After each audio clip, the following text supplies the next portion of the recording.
hi to everyone, especially the new people. It's good that we're still getting new people after this is session 8. I hope everyone had a decent holiday. We've had kind of a 3-week break because of the New South Wales and Victoria overlapping holidays, but I think it was worth it. And it gives us a chance to really reset what we want to do with these sessions and build up a good program for this term, because it's kind of fortnightly pace is it seems to be working well. So we've got lots lined up and we'll go through that in a second. So just before we start, as always, chuck us a follow on Twitter if you don't already, so we can share the outcomes of this and you can spread the love within your own networks. We're still, each week I'm still getting people say, I have no idea about this, why didn't you tell me about this? So please share it, and you can also find us obviously on LinkedIn and that. I'm pleased to welcome today, as always, Professor Jim Bright. Hello everyone. And a special guest that's just dialed in from Germany, Jens, who some of you might have recognized from Victoria. Hello, good morning or good afternoon. A special invite because he's currently doing a PhD on the topic that we're talking about today around the parent involvement in careers. One thing that we've been holding out the last kind of 4 weeks, we've been promising you that we'll have a session as soon as the Shergold report comes out. But unfortunately, we had to bite the bullet and go with parents, and it only came out today and we didn't have any warning. But it is out. It came out today, looking to the future. It's on the pathwaysreview.edu website where all the details of that review were. I haven't had a chance to read it completely yet. There's some big headlines. And I think if we've got time at the end, it would be really good. Jim has done a bit more of a deep read than we have, but I think we can certainly dip into the headlines at the end when we've got some time. But absolutely, the next session we have will be on that. And we're hoping to get one of the people that were on the review panel to come in and talk us through the findings and have a grilling from us about what they all mean and what happens next. We'll share the link for that as well at the end of the session, so you can sign up for that. And yeah, it's on pathwaysreview.edu if you want to download that report. Has anyone let us know in the chat if you've already seen it or had a chance to read it?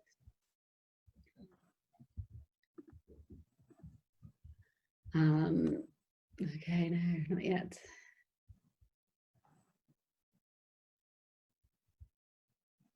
Okay, so today is all about parents. And I think for a long time, we've known that parents are, all the evidence has said for a long time that parents are major influences, the biggest influences on career decisions. But there's been little evidence about what works and how it works and what works best. Now, we know that there's, as we've seen throughout this series, there's pockets of brilliance and innovation on every challenge that we have. And I think this will be exactly the same. So we definitely want to hear about stuff that you've done that's working, or ideas that you have that you'd love to get going as we get through this.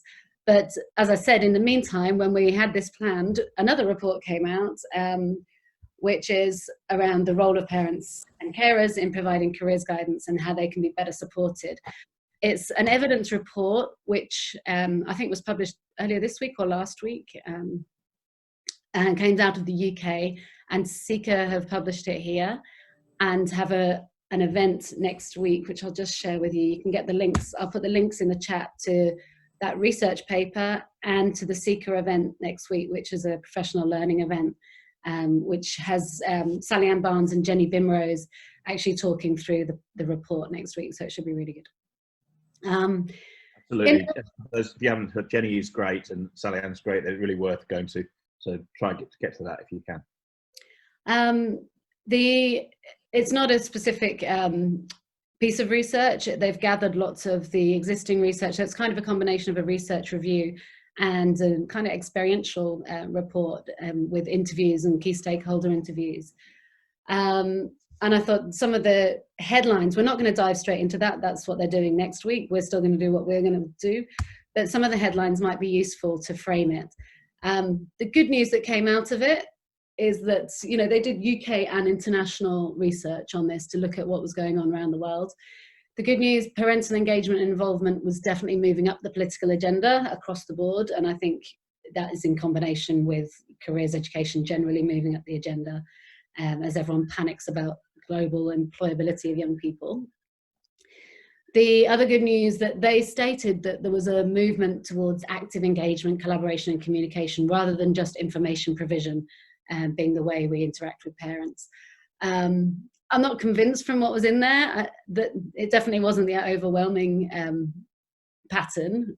Most of the activities that they quoted was still mainly information provision. Some other good news was that there is obviously availability of technology to be more flexible with parent engagement and have more scalable solutions. And a piece of good news that I think is good news that they didn't mention is COVID-19, which is good news for how we interact with parents and that forced change that we've seen across the board in terms of moving to virtual, not having everything in school within school hours, being able to think differently and be more imaginative and creative about how we interact with people. Jim, you've had a good read through the report. What are the good takeouts that you had from it? Yeah, look, I mean, I think it's a superb piece of work, and it's a really useful contribution. And I think they masterfully summarise what people are doing around the world. I read it with a great deal of interest. And I think, Liv, what you said is right. And I think, without wanting to put words in the mouths of the authors, perhaps they'd agree. There are clearly some really great examples of things that are going on around the world, and I think they highlight those very skillfully. And those are worth having a look at to see whether there are things that you could take back and either implement in your school or in your jurisdiction or lobby for. There are questions of scalability with some of this stuff. And I think, like so many things in the career development field, it's still rather piecemeal. I mean, there are some exceptions, like Scotland at the moment is kind of the place to be for many things. They're doing some quite progressive things. It's kind of interesting for, old farts like me that have been around a bit, that if we go back to the early 2000s, a lot of the action then was coming out of Canada. They were really doing some wonderful things.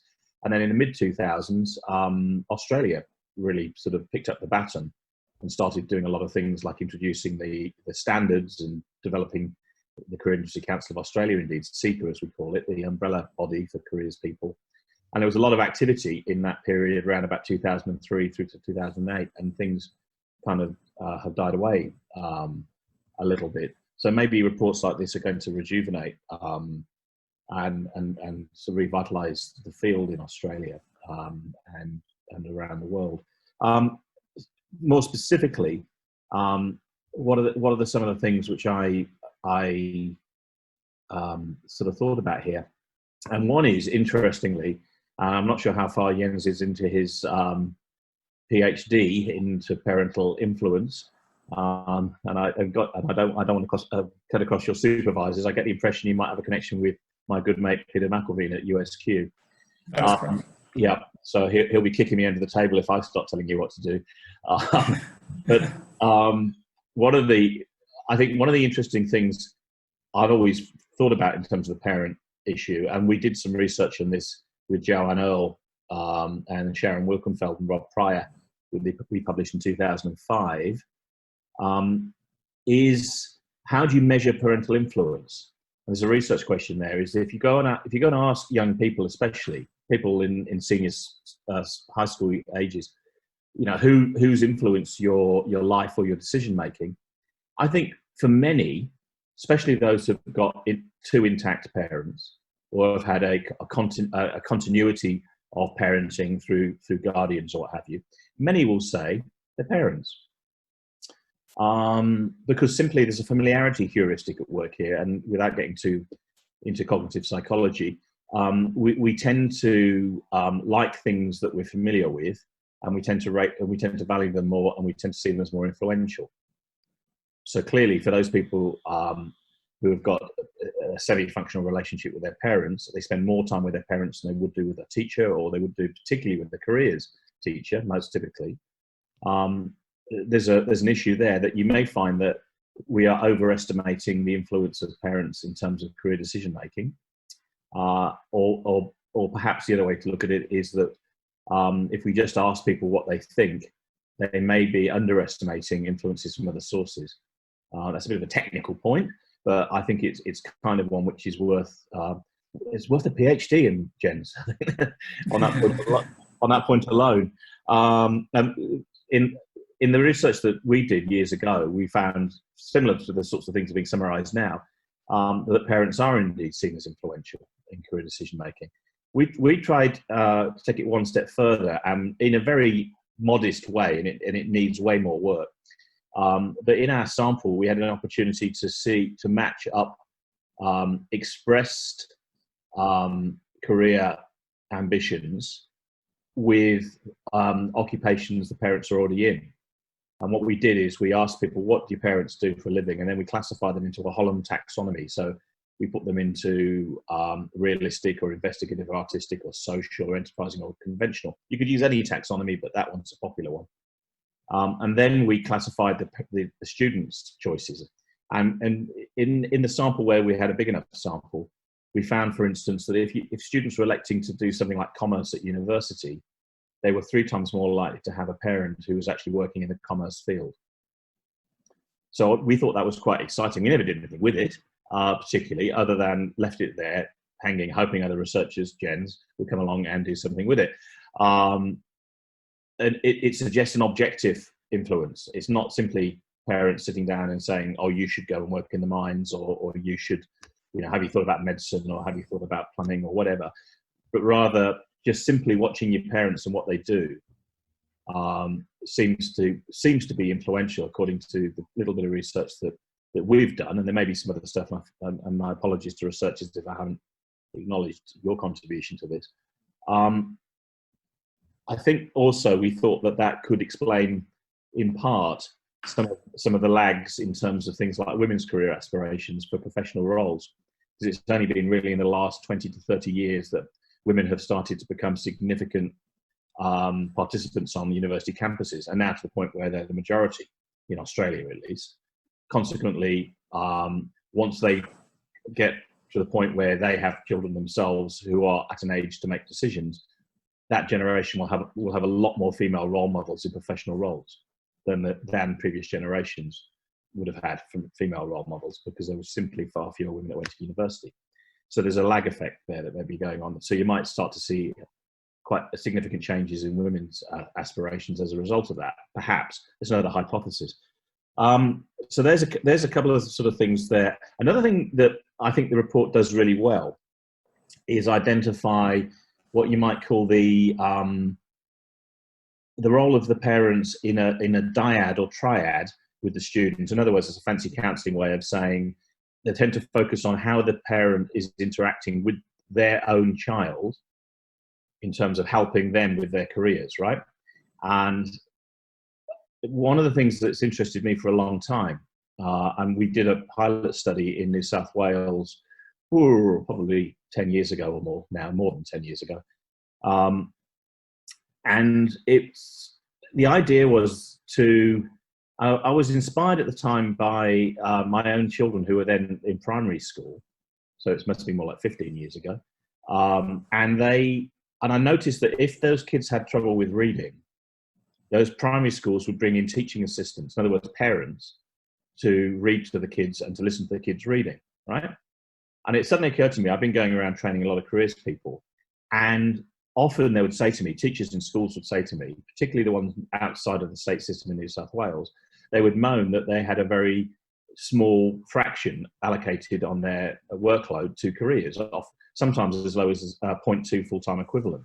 So I'll be there espousing it's important to do face-to-face counselling and one-on-one work with people.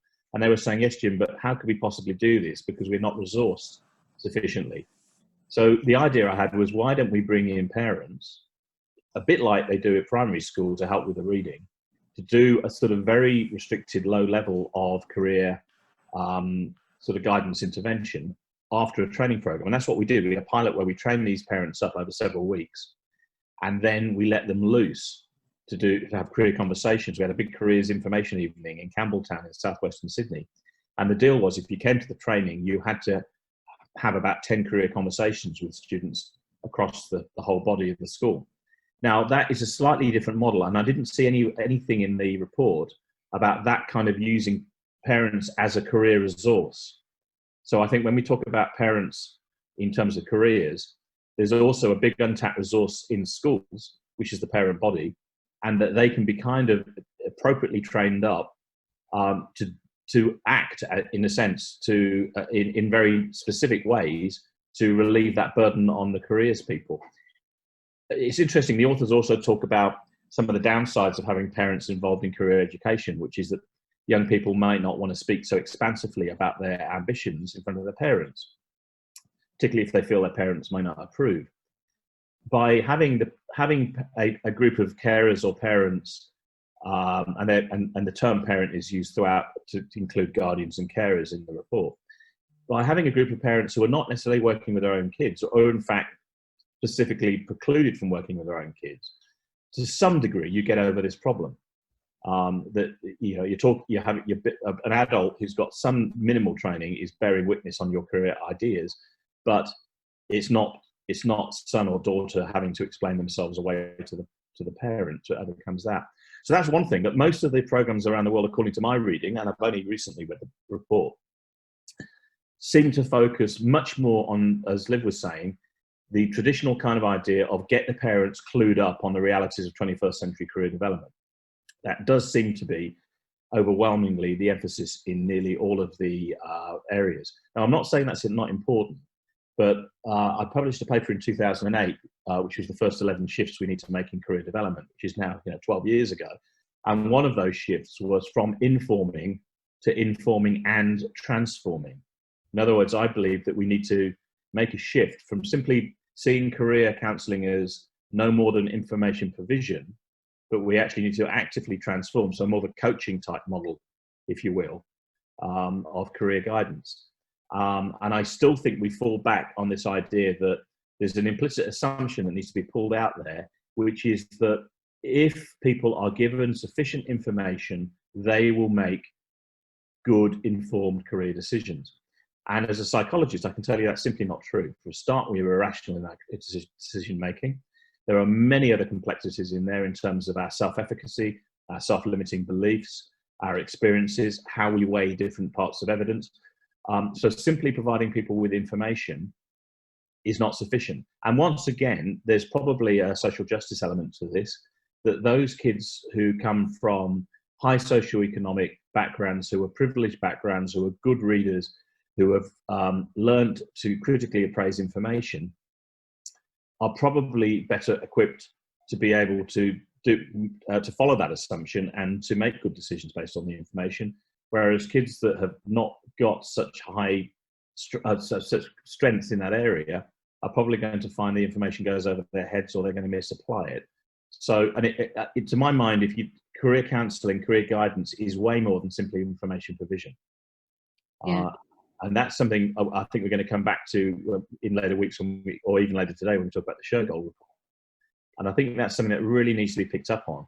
I know in the Scotland model, they talk about coaching and doing one-to-one stuff.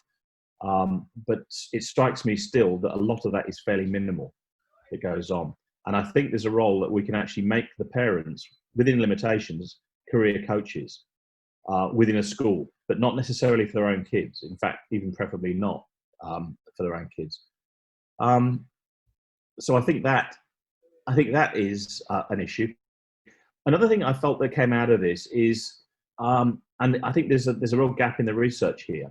And I've just fallen into the same thing. We fall into socioeconomic analyses where we sort of say, kids from high socioeconomic or low socioeconomic.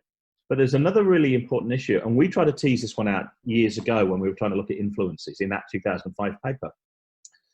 And that is trying to establish how much the parents are present in the home is a really complex problem, right? So you can have two high status, high socioeconomic parents who basically are never there because they're working phenomenal hours, they're traveling interstate or internationally, And when they are there, they've kind of got the phone going and they're answering emails, and they're not really that psychologically present for their kids, right? Whereas you could have, in another situation, you could have a single parent family, for instance, where the parent is there all the time psychologically for the child. So simply looking at sort of single parent versus both parents intact and stuff like that, that level of analysis actually misses quite a lot of variation. Also, it doesn't take into account, if you think of some of the major kinds of issues that people have in dysfunctional families, for instance, warring parents in divorce, perhaps with very conflicting views of how to bring up a child and what their future should be. That's a really important kind of notion, and I don't know if there's any. I don't know of any career programs which actually actively address that issue, but it's a fairly common issue, I'd imagine. It'd be interesting to hear what those on the front line have to say about that one. And equally, what about those parents who are dysfunctional in other ways with, say, drug and alcohol problems? So again, they're not present.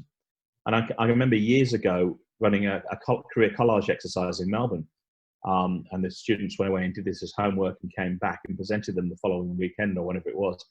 And one of them presented this collage, and it just had the future had a fridge on it, right? And initially, the student, the career teacher, was sort of perplexed and annoyed and felt, you hadn't taken this seriously and so forth, until the student started saying, well, actually, I come from a family where at the moment there's no food on the table. My parents are both drug abusers. We often don't have enough money. We're food insecure. My ambition, my career ambition, is to be able to feed my family. And that was in Melbourne, right? That was inner city Melbourne, probably about 10 years ago, right? So what about those sorts of dynamics as well? And that's something that cuts right across. Those drug and alcohol problems can be just as prevalent in high socioeconomic areas as they can in low socioeconomic sectors. So I think that's something, I think there's a research opportunity there. Or another way of saying, in terms of the report, it's not the report's fault, I hasten to add. I'm not criticizing the report. The report's great. But I think that's something which is worth bringing out. I think I should probably stop there, because I could go on and on and on, and I don't want to start naming specific programs because it's a bit invidious to do that. But there's a few initial thoughts I had. Yeah, I think a lot of the points you touched on there around what hasn't been included, and I think it's actually because the report is looking at what is there, probably points to just massive gaps in the services and how sophisticated we are generally, rather than something they haven't touched on. I think it's probably just not there, apart from in small pockets. The depressing or the bad news that comes out of the report is that there's a lack of evidence for actually what works. Absolutely, I think there's a lack of innovation. When I read, that we're evaluating what works, and it is parents attending careers fairs seems to improve things, parents attending careers interviews, it just it makes me really crazy that we can do better than this. And I think the report can only look at evaluating what works, but I think if we always go forward based on what's been done before, we'll only ever get the tiniest incremental changes. Whereas I think sometimes we have to just start fresh and go, actually, let's look at the challenges we've got. How would we solve them if we had nothing? So we're going to get to that. And I think most people on the ground are doing that in a kind of user-centered way, with the audience they've got in front of them, with the parents, with those specific challenges they've got in front of them, and solving those problems. But as a whole, we're kind of just looking at the most basic, the kind of lowest common denominator. And as I said, we've also said most intervention, they're still focused on information provision. And there's a really good comment in the chat from Claire about your sister. Claire, do you want to unmute and chat through it? Yeah, my sister did an industrial design degree at RMIT and has worked in communications and graphics and other roles, but having had allergies herself and her daughter, her career journey meant that she ended up going back to study nutritional medicine. But it's the same challenge, that she knows now what people need to do, and I think thought she'd give them information about how to change their diet, thinking that would lead to results, but it's similar.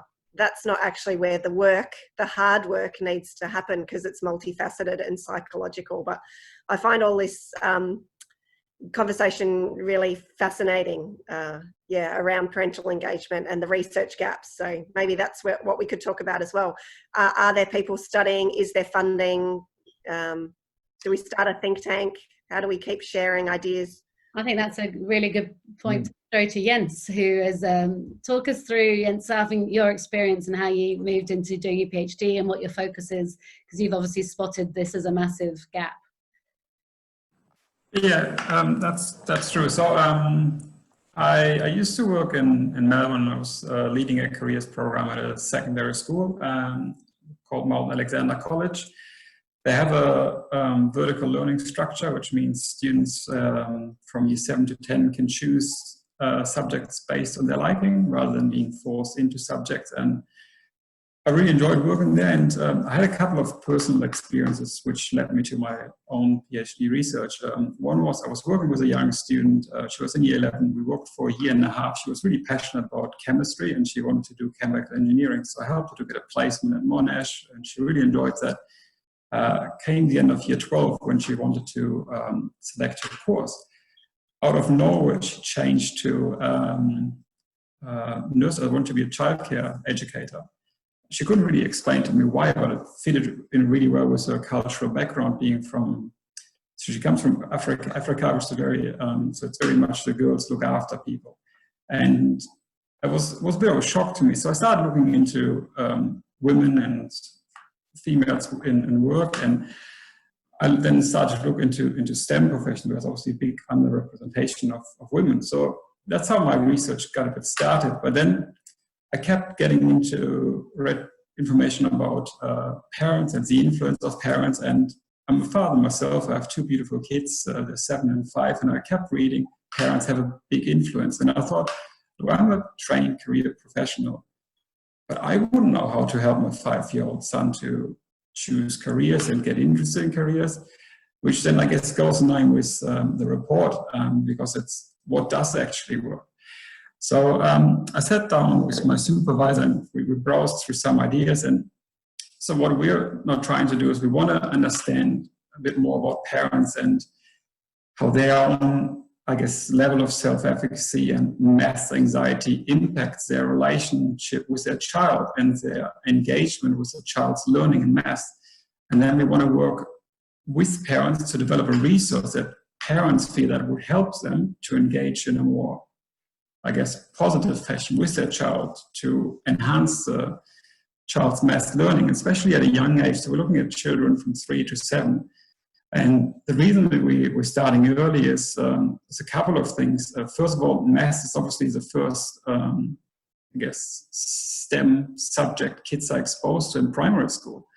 And it's often referred to as a gateway subject to STEM. So if a child has a positive experience in mathematics, they're more likely to move on to other STEM subjects, which then obviously enhances their chance of eventually landing a STEM career. And the other thing is, as you probably all know, is when there's some really good research that indicates when the kids at a young age, they start to exclude careers. So that means the older they get, they already have excluded a lot of other careers, which means they might not go back to some. So that's why we want to start working with kids very early. And I was really fortunate in 2018, I was awarded a scholarship and I went to Scotland. And they have a terrific program over there called Improving Gender Balance. And I was really lucky to spend a day with Education Scotland, which is, I guess, like the Department of Education. And I went to childcare centers and primary and secondary schools. And it was amazing. One of the most memorable moments to me was I went to a nursery, as I call it, over there. And I went to a room of kids, they were 3 years old, and the boys were standing at a sink, were cleaning the dishes, and the girls were playing, doing some, I guess, civil engineering, so to speak. And you could really see that kids were just doing what they enjoyed rather than being forced into a stereotypical role. And I just think that's really important. And from my perspective, I think parents have a really, really significant role. because I think the little things that we do as a parent really are very valuable for the child. So if, for example, a mother always says, oh, no, I don't do mathematics, that's dad's job. The kid, they take it on board because they don't have that capacity to differentiate it, or that's just a sarcastic comment. They just take it as, I guess, face value and say, okay, mom says she can't do math, so that must be a boy thing. And if they keep hearing that message, I think it reinforces that perception, and eventually the child just takes it as true value. So, yeah, that's my point of view. Can I just jump in there? Because I think it's fantastic what you're doing. And what it put in my mind of, I'm sure you're aware of it. I think it did the rounds on social media a few years ago. There is an absolutely wonderful, I think it's an advertisement for Lego from the 1970s, which shows a young girl building and constructing in Lego. And you can look at this and you think, where do we go so horribly wrong that now young girls are encouraged to be sexualized and be Kim Kardashian and play with girls and be highly feminine? In the 70s, there seemed to be this big push, and there was a broader sociological thing with, I suppose, women's liberation and female eunuch and, you know, Melbourne's Germaine Greer and the rest of it. And there was a real awareness in education in the 1970s and amongst these big companies like Lego. And now we've ended up, you know, I haven't bought Lego in any time recently, but I believe you can get gendered Lego now. Yes. Yeah. So it seems like we've gone backwards. It seems like there was a push in the 70s for this kind of educational intervention, and it's all dissipated. I wonder, have you got I don't want to put you on the spot, but can you answer that? Can you tell me why? I think that's probably the million-dollar question. But yeah, I think I think they call it Lego Friends, and that's particularly designed for girls. So, you know, with the typical colors, you know, pink and so forth. And I think there's even some research that the color of toys really influence who plays with them from a young age. And children from, you probably would know that much better, but children from, I think, about 2 years of age, they already can differentiate what a girl or what a boy has to do. And I think from a psychological point of view, like once these patterns have developed in a child, they're very difficult to break. So that's why I think the work I'm doing is hopefully can help parents to stop, I guess, reinforcing that stereotype in their own child and do a little bit of a contribution towards children being more open to all sorts of career opportunities later down the track. I think you're right, just to be aware of those little things. Well, I had one recently, which is, well, we've got them both ways. We're not saying our house is great, but my daughter walked in with a big Lego gun that she'd made out of the big Duplo. And my husband inadvertently just went, oh, you so want to be a boy. And I was just like, oh my God, with all the work I do, she just wants to be a girl with a gun. But on the flip side, I recently, my son had to have a shirt ironed, and he was just like, oh, what are we going to do? And I was like, well, I'll iron it. And he was like, you can't use the iron. He was in his mind, that is like, that's dad's job. And so there was no social stereotype as that. It's just absolutely what he's seen is dad does ironing, mum doesn't. He was seeing it as a big power tool, and it was that powerful, a real powerful shift. That sounds great. I think you're so right. I mean, we start at stage 3 because we think that's important. But if we could start earlier and earlier, that would be so much better. And that's the plan. Yeah, go on. Can I just push back about that for a second? Before we all congratulate ourselves on sort of this enlightened approach and promoting women's careers and the rest of it, and young girls' careers, and everyone can do everything. There's also, we come up against this notion of kind of, I don't know, social engineering you can be accused of, or you could be accused of sort of undermining cultural practices of parents. And I think that's, you know, I'm not coming down on that side, I hasten to add, but I'm really just raising that as another complexity with this, that, you know, we might all agree that it's right that we should let young girls choose any career they want to do. And in fact, funnily enough, that's in that government report, report that so we're going to talk about later, that we should not judge people's career choices. But some parents will, from all kinds of different cultural backgrounds. you know, from mainstream Australian sort of backgrounds to all kinds of other ones. So I don't know. That's just something I just want to throw up there as an issue. I'm not suggesting that I've got an answer to that, but it is sitting there as an issue. Yeah, I think Can I just jump in on that?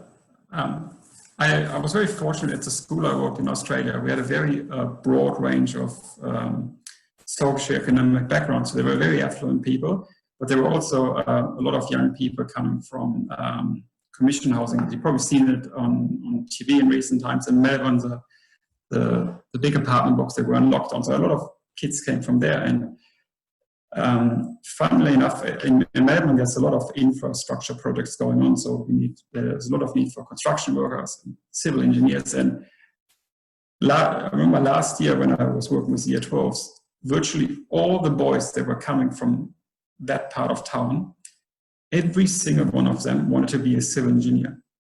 They were really struggling with mathematics. They had very little understanding of engineering, but everyone wanted to be a civil engineer. And that really showed how influential culture can be. So they had a lot of them had an African background, and the parents were not really familiar with the employment market. So there were community leaders who were feeding down the message, and the boys were following it because they just wanted to do the right thing for themselves and set them up for a good career.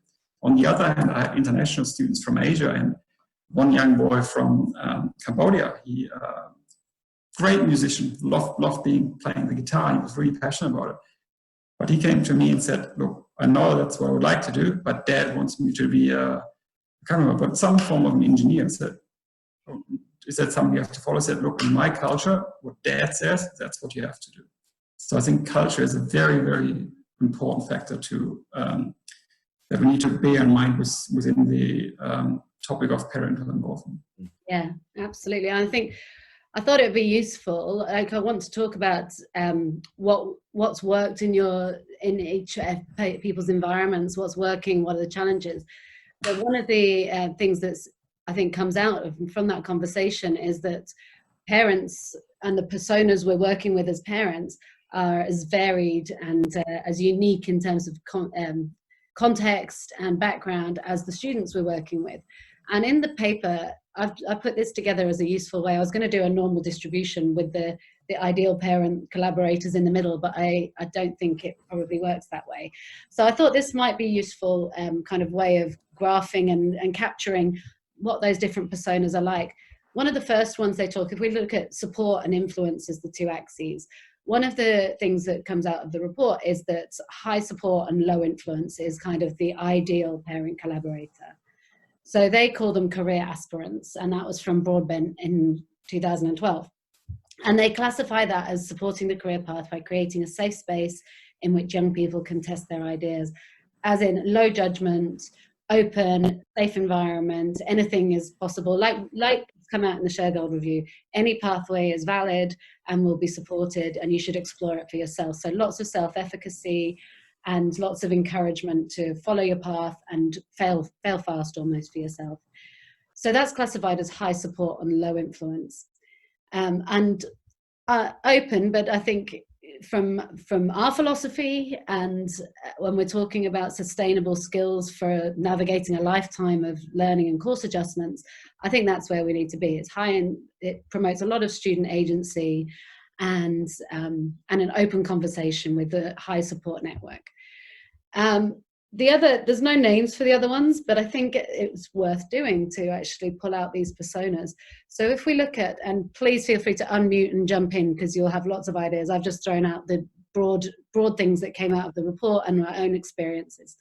So if we look at high influence and high support, we've got kind of these what have been termed helicopter parents, but I think there's also real rigid thinkers in terms of influence. So very involved and highly influential.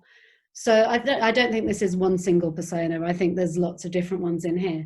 But what they pull out as in the evidence is that this has a big negative impact on student self-efficacy and almost encourages that passive one single decision. I'm just going to follow that path. Whatever that path is, I'll just take it. So it doesn't promote that self-efficacy. one of the challenges that comes up is that those parents are not necessarily informed or up to date. They do understand the importance and the influence of their role, but there's a lot of variety of influences and stereotypes at play. So you might have the cultural influence. So this is just what our culture do. We are influential. We have these embedded gender stereotypes, and that's how you follow. That's what you follow. Career controllers, yeah, that's potentially a good name. If there's one, do you think there's one group of these, or do you think there's several different personas in here? I wonder whether there's the cultural influence is different to the uninformed. It was always that way in my day, so you should do the same. The kind of the more traditional. I guess you could classify it by their willingness to change. And there is evidence in that report that education, because they're highly involved, that education can shift some of these parents into, oh, actually, I don't know everything. I should increase my awareness. The world has changed, and actually the better thing to do for my child is for me to back off. And here's the replacement almost. This transformation and coaching approach is a replacement for me knowing all the answers. So I feel like I know all the answers, and versus a cultural influencer. But I'd love your thoughts. Feel free to unmute and share stories of what those parents might look like, or how you might address those parents or identify them. I think we've already talked about the cultural one, and I've certainly heard from schools and parents who are kind of set in their ways. I guess the traditional influence and stereotype that's at play is uni is the way forward. If you're smart, you go to uni. And Liv, can I add on that? With my experience with working with parents, those type of parents being that traditional, and if they are informed and you have those conversations and you map everything and the opportunities, because they are sort of stuck in the old ways, their way, what they know, you can easily shift them across. Yeah. And I found if they're once they're informed and they know what's going on in terms of opportunities for the students, I find those parents, you can create that environment and that thinking, that mindset shift is a lot easier. So that's my experience. That influence is slightly easier, and that's what some parents are, what I'm dealing with. But most what I've noticed in the few years that I've been working, I've been teaching now for 30 years, and starting with parents back in the 2000s to now, I'm not experiencing this traditional way of thinking. They've moved on because they're a bit more open-minded, and they know what's going on. That's what I've experienced in the last maybe 5-6 years. But you're absolutely right in terms of beyond that. That's what I found dealing with parents. I agree. I think the conversation has become much easier, that there's not just that one path. And I wonder in your context as well, because Marcelin has shaken those foundations so well and been so forward thinking and like, this is the way to go. It's almost that openness to different pathways and the future is almost the proposition for the whole school, isn't it? So, but absolutely, that report was very much those ones that only want the best for their child and are only driven by that can absolutely be shifted. But what are some of the ways you do that? Is it personal or group? Both. We do personal, but one-on-one. We do personal, group, conversations. It's the biggest thing is having conversations. I find that if parents want to know, they want to know what's out there. They want to know how whatever best looks for their kid, or for their, I say kids, sorry, for their boys or students, because it's an all-boys school. They are prepared to work with the careers people, with the people around them. That's my experience. Maybe my clientele is a little bit different because of the background, but Yeah, it's both. It's both. You need both. You need to have healthy, robust conversations. I find having those conversations and feeling safe to have those conversations. And do you ever do that in a bigger forum? Yeah. In a sort of lecture, look. I've had parent conversations where I've had collective parents. I've invited parents, just parent conversations, up to 20 parents. I've had 10 parents, 15 parents over the course of a few years, and to give them the skill set, to tell them what the labour market is, to give them the skill sets to have these conversations, the what if scenarios. This is exactly what I've been looking, Jim. I've used your Yeah. the what if scenarios all the time. So I thank you for that. Pleasure. Sorry, go on, Donna. Go on. No, go.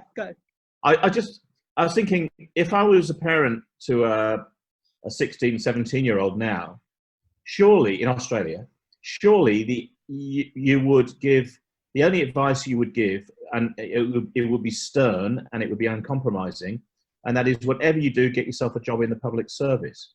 And that is because of the COVID situation. I just wonder whether we're going to see this huge pushback towards supposedly secure employment, given people's experience with that. And that it's a slight bit of an aside, but it's not really, because it's really picking up on that idea that you've seen that shift over the last 20 years or 30 years, as you're saying, and I get that completely.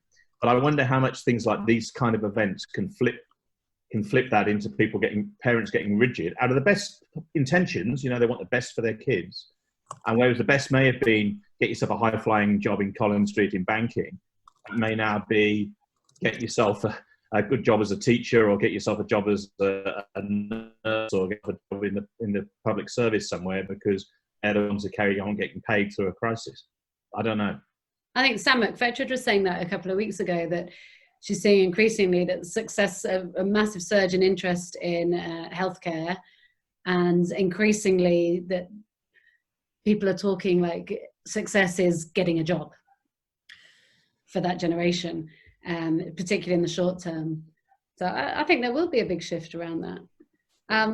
Anyone else got any views on that particular kind of quadrant of parents, and great ways that they've shifted that, or struggling to shift those ideas? I put a comment that I really appreciated the book, The Gift of Failure, How to Step Back and Let Your Child Succeed. Sorry for the typo there, but I was typing quickly. Really good in that it's sort of, and she writes as a parent having been one of these, and as a teacher noticing that some parents will do things like complete their students' assignments because they want them to get good grades. Completely failing the learning task, which is sometimes you get stuff wrong, and that's where you do your best learning. And the same is true in adult life. Some of the lessons that we've learnt most painfully, not just in work, but in relationships and other things, are the ones that we now have a transformed sense of self and efficacy and identity, and just what a disservice parents do when they step in and actually do the learning tasks for the kid and completely miss the point, thinking they're setting themselves up for success when they're not. Yeah. I want to make it a compulsory text for parents, but that might be a long-term project. And we'll do a careers version as well. Yeah. But that's essentially what we're saying, isn't it? That we want them to be able to move to that other quadrant and let them play and let them work it out for themselves, because they're going to have I nearly typed a comment about Jordan Peterson, but I know he's controversial. He, as a personality psychologist, makes comments about gender and work, and talks about how you still find that a lot of the dangerous jobs, the hot jobs, the work on oil rigs are still done by men. But he also, one of his 12 rules for life basically says the world is going to be really cruel in that way it teaches valuable lessons to people. So do that at home where they're safe, and you'll do it in a loving, supportive way. And it's that same message that the world will be brutal in delivering life lessons. So the more you can do it while kids know they're loved and cared for. Again, I know it's controversial, but I do find it fascinating. I completely agree. I think our whole approach around the, you know, lots of micro experiments to test out those ideas while it's low stakes, instead of waiting for that single decision and like, okay, we'll have all this information and let's do it for the first time. Let's make a big decision and let's go for it with identity stakes, money stakes, time stakes. You know, getting 2 years into a uni course and working it out. We don't need to let everybody do that. We can actually train them much better at this decision making if we don't just focus on information. And I think telling parents that to start with is a massive one, because so much of the conversation, I think, is still around what are you going to do? Pathways and information and a single decision. I'm going to move on to that, the other two personas, and get any thoughts on that. So low influence, low support, and lots of the challenges in the report that came up around this were people not understanding their role and importance. So thinking it's the school's job, the school will be doing it. I'm not qualified to do it. So lack of confidence in being able to do that. You know, how would I know? And I think to Mel's point earlier, people whose family and carers have never worked, so might not feel qualified. And I think, yeah, your experience in Broome would be really valuable for this, Mel, if you're still there. She's muted. You're muted, Mel. Yeah, so that was definitely my experience. My 7.5 years at St Mary's in Broome was that because many of the families were not educated themselves, basically they handed you over their children and trusted you with their care and education, and you know, they wanted more for their children and their grandchildren than what they had for themselves, and so they trusted you implicitly to do that, and they just didn't have any knowledge. So when I started in the careers role, I did my study whilst I was up there, so that gave me the opportunity to use my students and cohort as my focus in my study, remote access because we're a long way from anywhere, and just getting the students to get part-time jobs, and that was a real focus at the beginning, about teaching them about what the world of work looked like, going out to workplaces, getting guest speakers in, and trying to show them what the possibilities were. And it wasn't because the parents didn't care and the grandparents and carers didn't care, it's just that they didn't feel they had that knowledge and experience to be able to influence that. And how did you get around that then? Just that one-to-one? We did a lot of group activities, and then we just tried to tap into funding as well. So we were able to arrange some excursions down to Perth with some groups to go to university to see what university looked like, because again, it wasn't experiences they'd had. So it was just giving them as much exposure as possible to opening up their minds and connecting in. We were lucky that we had a McDonald's in Broome, and obviously they're employers of lots of young people and work with them. So I tried to use just a few students that I knew I could have success with and tap into those students and work more heavily with them, getting into work and part-time jobs and things. And then of course one does it, and then suddenly someone's got a bit of money and they've got a job and responsibility, and then everyone else wants to do it. So I've always taken that approach of kind of find your cheerleaders and find your few little ones that you can have successes, and then that tends to breed success through the rest and interest through the rest of the group. Fantastic. That must have been amazing. Yeah, it was great. Is there something else, not in that population, but a lot came through in the review, that in the parent interviews, that it was time and working hours, and so the time for being engaged with school activities just wasn't there, and I think that's across the board for being involved in school and participating in school things, and the channel. So having to be at school at 4 o'clock for a meeting or at 3 o'clock just was not possible for many people who didn't have that work flexibility. Is anyone innovating around that space since COVID? I know Haileybury have done a great job on their moving all their student learning conferences online, and have got great case studies on that. Is anyone planning to, or has already done, like career conferences? You are doing, Dora? You muted, Dora. Yeah, we've done We've done career conferencing, exactly what we're doing with students and families. I've done career expos, exactly like this. We did information sessions. We've recorded them, put them online for the students to access. So it's been given both. So at the moment, they're only year 11s and 12s at Marsland. So I'm still available for the students to do face-on-face. I like that face-on-face type of opportunities. But parents are not allowed to come on campus because of the COVID. And I do, if the parents want to be part of the conversation with their sons, we do exactly what we're doing now here, having Teams meetings and giving them the opportunity to do virtual stuff and stuff like that. So it's constantly trying to accommodate and to be accessible in any capacity. And some parents don't have the capabilities to actually, and I had a parent who, it was so embarrassing because she didn't know how to work Teams, and she took, as we know, took the camera, the computer, while she was getting dressed. So she had the camera on, and oh, how embarrassing. But these, and then I called, I quickly went online and called the mum, and I said, you've got your camera on, and poor lady, but these are the things she's not familiar. So this is what we're up against. So I gave her a tuition lesson on how to use the Teams session and to navigate. So this is what we're dealing with, parents not feeling comfortable with technology as well. Yeah. So all platforms, you have to be creative. That's what I've noticed. And this is something that I've sort of embraced with this whole COVID, is how creative can we be to actually bring out information and to connect. I think that's a really important point, because I think, and it goes back to what Liv was saying earlier on, that we risk in career development just spinning our wheels, and have done for about 100 years. But if we're looking around at what works, well, inevitably that's a conservative exercise in looking into the past.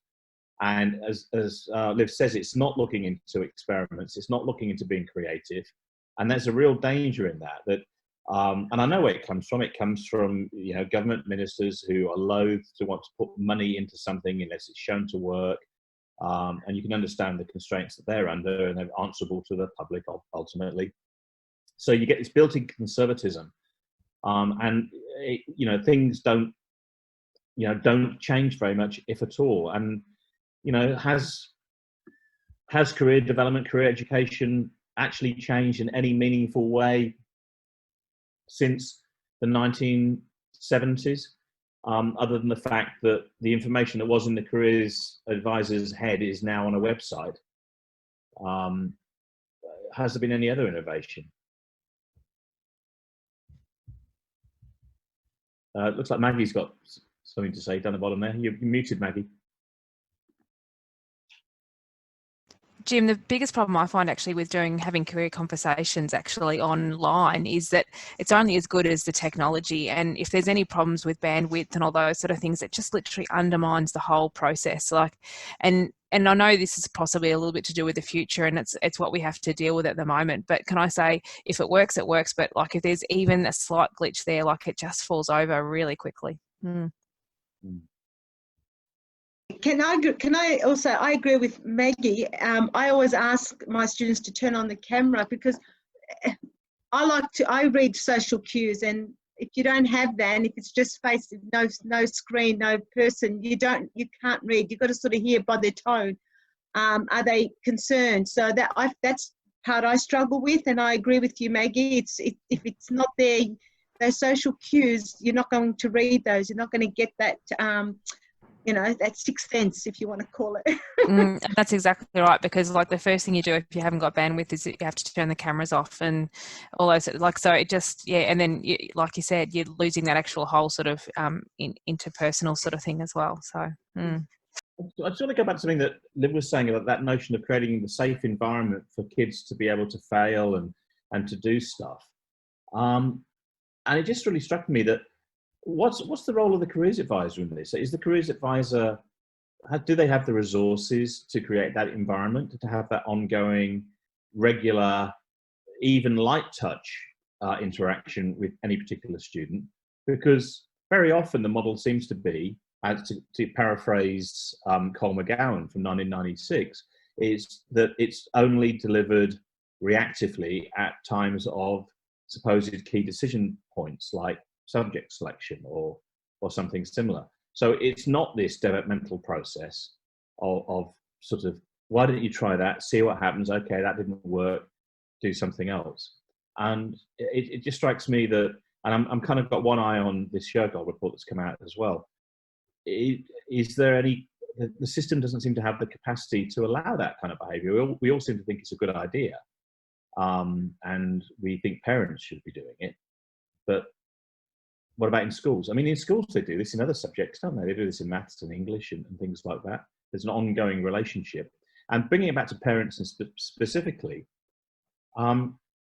if that's correct, that there's not much relationship between the careers advisor and the student, it's more of a one-off or just a few things, then come a parent evening, who's this stranger? Who's this careers teacher? And what do they know about my son or daughter? They've only met them for 30 minutes or what have you, compared to, you know, the English teacher, the science teacher, whoever, who has had that relationship at least over the term or the year and maybe multiple years. When Dora was commenting earlier, I was thinking about how it's apparent you've established a lot of trust with the parental community, that they will actually listen to, hear and respect the level of advice that you're giving. But that's part of what you're talking about, Jim, this trust building. I've got a number of friends who work as chaplains, and one of their core functions apparently is to loiter with intent. And I sort of think, well, careers advisors maybe should do much more of the same, just being present to have those incidental, hey, how'd you go with the job interview? Have you thought more about that information I sent you about that new course? Or just to keep the conversation going and be present and to become a trusted, wise person in their world. And the same with parents. It's interesting. My role, actually, I live in the senior centre, so actually my office is literally straight off where the year 12s and the year 11s live, and so I'm just there all day every day, and we obviously all sit down and have sort of conversations that are a little bit more intense and lots of stuff, but it is a lot of our conversations are literally that, hi, where are we at, what are we doing, and just that ongoing actually sort of a building of relationships and stuff like that. And I think that's just so much more important when it comes to actually being that open door all the time. Yeah, Maggie, I agree. Look, like in my role, we choose extracurricular activities, and we have across from 7 to 12. I teach year 12 physics. So my role, I tend to choose in the younger years, year 8 or year 7 or year 9 soccer, because I'm a soccer coach. We can choose whatever activity. And then I try to have conversations in that end of the year level. So by the time they come to me in year 12, I've seen them, I've had conversations with them. So I feel a bit more connected with the students. And we talk, oh, you're the careers teacher. Oh, and then during soccer training, I don't do any soccer training, I talk about careers. So, you know, I try and sort of target students at that year as well. So that's how I've manipulated in a way that to allow for me to be familiar with the students and for them to know me at those younger years, so that when we get across to year 9 and 10, there's a sense of, you know, I know who the career teacher is. So that's how I sort of overcome it. But again, these are opportunities that we have to immerse ourselves in and be open to it. How would you feel about, instead, to take the burden off you, that one-to-one stuff is done externally? So the students go off to a careers hub. It's interesting, going back to what you were saying before, Dora. I used to always go on school camps for that reason. I love going on school camp because you can spend a whole, you get this huge big wad of time that you can do in like a fun sort of atmosphere and just talk casually about all what sort of things are going on in careers and opportunities and things. Sorry about that. So I'm going to wrap up this conversation because I know Jim's about to dive in and drop some bombs from the Shergold review. But I think there is one other, and I'm going to put these together into I'm going to have a draft. It's been on my list of things to do for ages, is great career conversations for different parents to have and what the initiatives might be. Because we do a kind of great career conversations to have with your children pack, but it doesn't address these different personas. And I think it's really worth pulling apart.